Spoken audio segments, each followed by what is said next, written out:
Greetings, War Thunderers. Yes, this is Longshot back after a break of several months, not only from War Thunder, but from all computer gaming. When I last played War Thunder, we were in patch 1.55. I noticed it's now patch 1.57, and straight away I can see a substantial improvement in the graphics, with those clouds and mountains looking far better than I remember them. As usual, new planes have been introduced, but of course I don't have them yet, so I won't be looking at them here. This video, it's just a fly out in arcade, as I try to scrape off the rust and get a feel for what the game is like at the moment.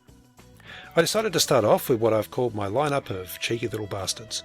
Ignoring the bomber, I have 4 fighters, each of which has a tier 1 flight model, but are armed with cannon and are capable of really dealing out lots of damage to players who fail to take them seriously. Before I get into a game, I notice that several options which used to be on the top bar are now down at the bottom right, and that really strikes me as being terrible user interface design. But anyway, let's see what things are like in a battle. Oh, and by the way, this isn't my first game since coming back. It's actually my 4th. The first game was an absolute disaster, where I played like a complete newbie and lost all my planes. And in the next 2 I was overly cautious. So I'll try to get a bit more involved in this battle, and hopefully I won't disgrace myself too much. And this is the second time I've come across this map, which is a new addition in patch 1.57. And I'm not a great fan of most Frontline maps, and this is no exception for reasons I'll explain later. Oh, and I should set my convergence to something. I'll go with 500 meters and see what happens. And here we go. I'm starting out with the Ishak Type 27, and I'll just put it into a bit of a side climb. Nice and gentle. As you can see, I've dropped into a sunset battle, and this should really show off how beautiful the graphics are in War Thunder now. If you haven't played it for a while, it's beautiful. I must say the graphics engine developers have done a superb job. Whatever other criticisms can be made of this game, you cannot fault its graphics. They're excellent.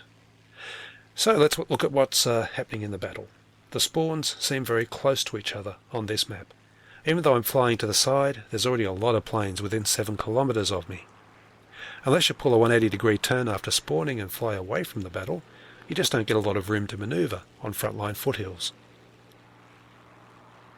Anyway, I'm going to start as I usually do by fighting for control of high altitude. I did have a P-38 climbing beside me, but he's just decided to bail out of his plane and quit the battle, which is disappointing. There's a friendly P-38 who's climbed. Doesn't look like anyone else is, though. Looks like the rest of my team are diving. On the enemy side, I'm looking at Yellow Mantis in an I-185 and La Guns beside him in a Yak-9. Neither of those planes are great climbers, and my Ishak, though, is even worse, so I'm not going to be able to get above them, and it's pointless to waste time trying. To engage those planes, I need plenty of speed, and I have to look like I'm not a threat to them, and I can accomplish both of those things by dropping into a shallow dive underneath. If I'm below them, they're more likely to ignore me and go after the bombers, and that's exactly what the Yak's doing. Doesn't look like he's going to fly back in range of me. So, the I-185's overhead and engaging a bomber. I'll use my speed and see if I can pick him off with a helicopter attack. And I bet that was a bit of a shock. I doubt he even realised I was there. I'm not sure where the Yak's gotten to, but I have an SM-79 fairly close, along with a Focke-Wulf 190, and I really need to regain some speed. Anyone could pick me off right now, and the SM-79's having a go. Got past him. Who's that? And a B-25 as well. I just hope that 190 keeps away. And the SM-79 wants to dogfight, as they often do. They are among the best turning bombers in the game, but at low speed they are no match for an Ishak.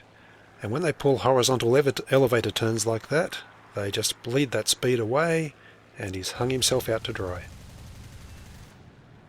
Okay, now, where did that B-25 get to?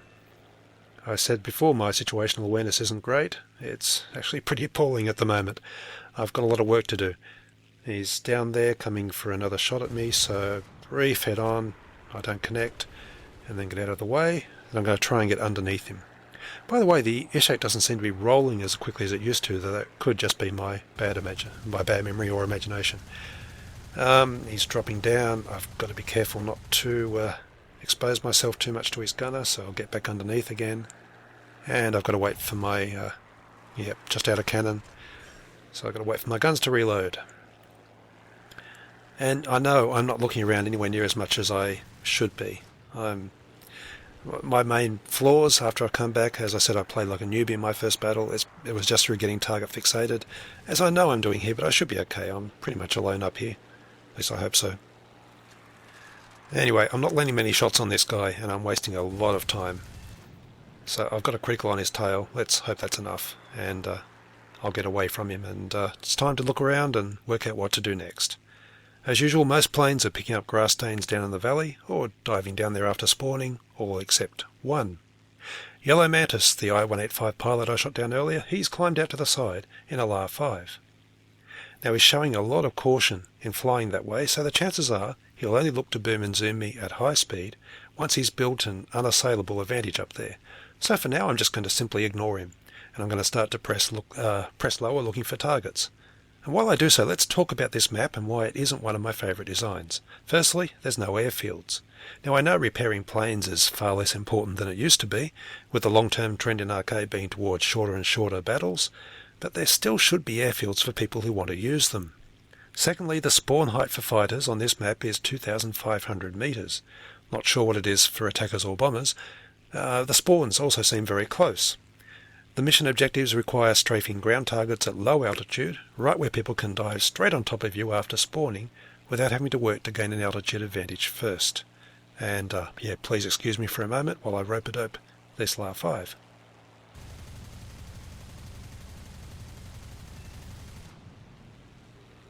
Okay, that was nice. Rope-a-doping never gets old. I have more to say about the design of this map, but I'll put that off for a second because Yellow Mantis is approaching for the boom and zoom attack that I expected. And I'll face him and use my roll speed to zigzag past his bullet stream, then make a diving turn to see if I can pick him up as he extends away, but no, he's already gone out of range. And hello, we have a lightning at very close range. Where on earth did he come from?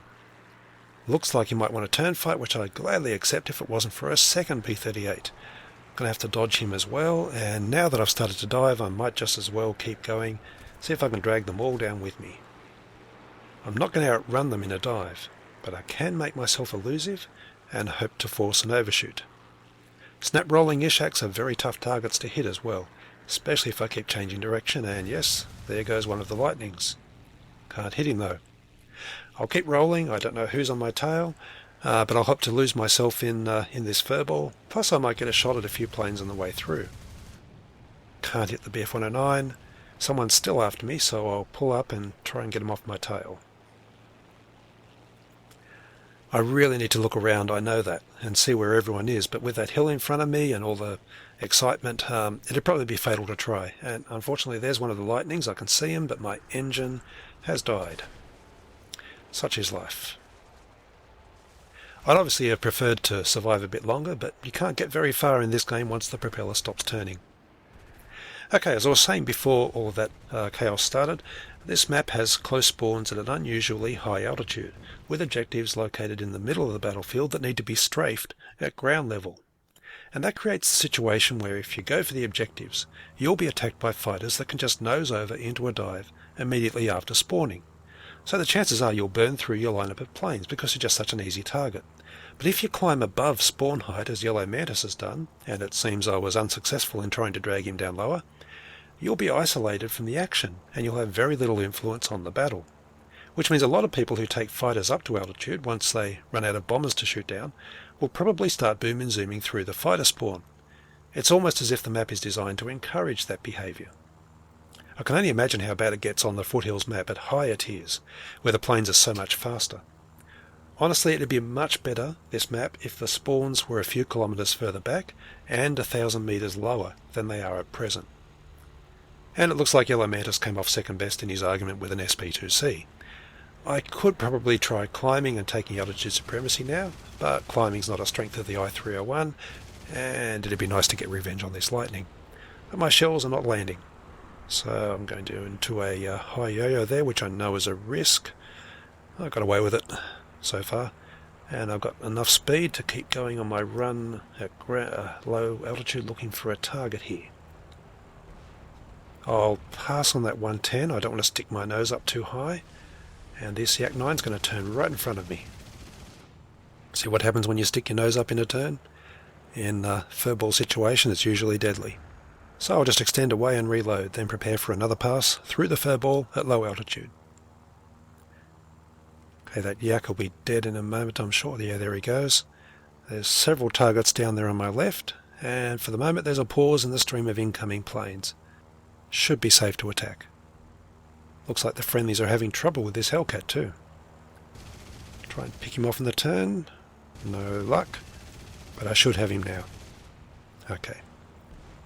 Now I need to quickly turn and run back toward friendly support, as there were two other enemies around here somewhere and I've kind of lost track of them. Common story throughout this video, I'm afraid. All my games have been like this so far. I'm just out of practice. I know I should be looking around a lot more, but I'm finding it hard to force myself to pan the camera while I feel exposed and vulnerable, and yes, I was lucky not to be shot down just then. No idea who attacked me or where they are now. It's funny because when I came back after my break, I expected to be rusty, but I didn't think my main problem would be situational awareness. Here we go. I should be able to knock down this 185. Yep. Guns reloaded. Let's see how I go on my third pass. Still plenty of targets down there. And the IL-2 is the obvious choice, assuming the P-47 doesn't get him first. Okay, he's mine. And such is the fate of ground attackers on this map. They're just sitting ducks. Okay, there's a bunch of fighters just spawned in. Look how high they all seem to be. Not much going on down in the valley, except for a 109 diving in. I'll see if I can pick him off if the rest of the blueberries miss him. Okay, it's looking good. Just gotta connect. Hello, I've been set alight. Probably by one of those freshly spawned fighters. I should have waited a bit longer before engaging. And where are the Russian fire extinguishers when you need them? Doesn't look like this one's going out, but it sure looks pretty.